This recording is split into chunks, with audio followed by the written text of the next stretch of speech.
Hi, my name is Colleen England Bird. I am 51 years old and live as an ordinary American citizen in the foothills of South Carolina. I am the proud wife of an extraordinary man.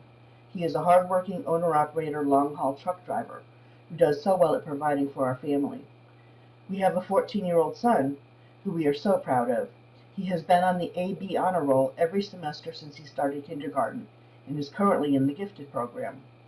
I imagine that sounds well and good to most people, and you may be wondering what in the world I am doing on a video concerning the group ReVote 2017, who are going before the Supreme Court to get Donald Trump and all of his co-conspirators relieved of their duties for setting us up in a dishonest election, and to be granted a revote, a clean, fair, and untainted election.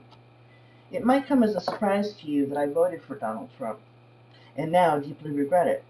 From what I have gathered from the group that I started on Facebook, called I Regret Voting for Trump, I had expected to have all walks of people joining my group, other people who felt the same way I do.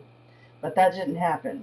Many who voted for Hillary Clinton joined the group and congratulated me for changing my mind. I honestly felt like the odd man out. Even more oddly, my darling husband is a hardcore Trump supporter. How does that work out in my home, you may be wondering? Because he is on the road at least 5 days and nights a week, we have other matters to discuss over the weekends when he is home. And we agreed never to talk about our differing political views. So what brings me to my current disgust with Donald Trump as our President of the United States, so soon after I voted for him.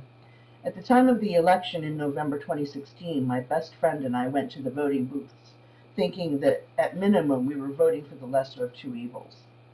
We did not like Hillary, her snide smiles revealing ugly yellow teeth, her sense of superiority over a man who was promising to make America great again, her lying about the emails that she ran through her personal server. My friend and I, neither of us being very adept in the democratic process, at the time felt that we were doing our patriotic duty by voting for the least disgusting candidate. After we did the deed, we went down the road to a Bronco's Mexican restaurant and celebrated with giant margaritas. How little did we know then that we had just put Satan in the White House, with the aid of a major democratic destroyer, the Russians. It did not become obvious that we had been duped in this presidential election until word of Russian hacking came about. I felt unsatisfied, a bit ashamed and embarrassed, and played the fool by this hacking information.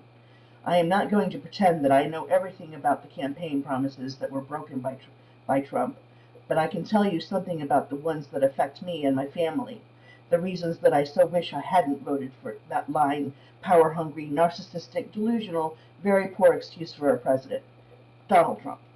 It doesn't have much to do with my family. It is kind of sickishly amusing. Does this guy have a God complex?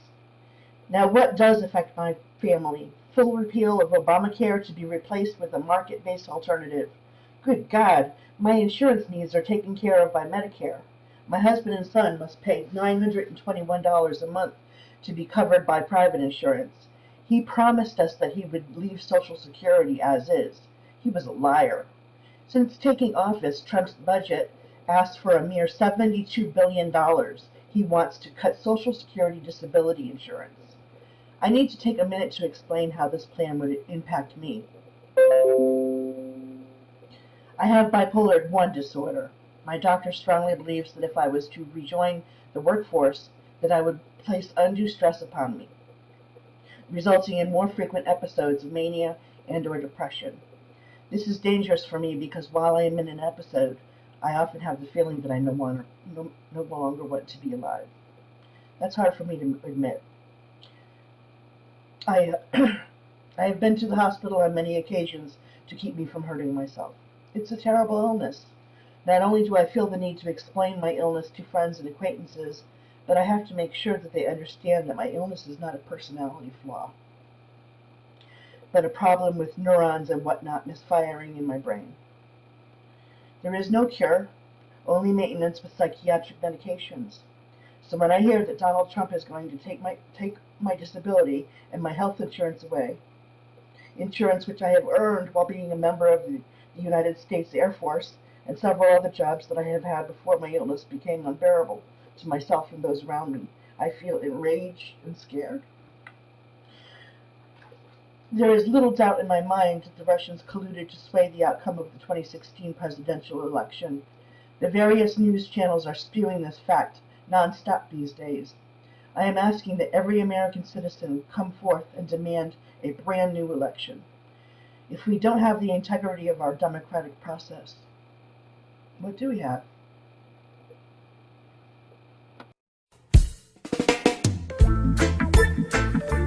Every day and everywhere, Rastaman are fighting for freedom.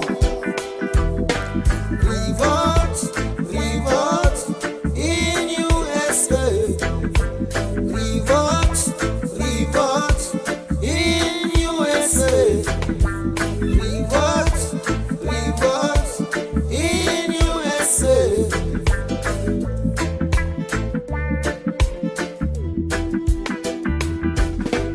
It was not an election by the people.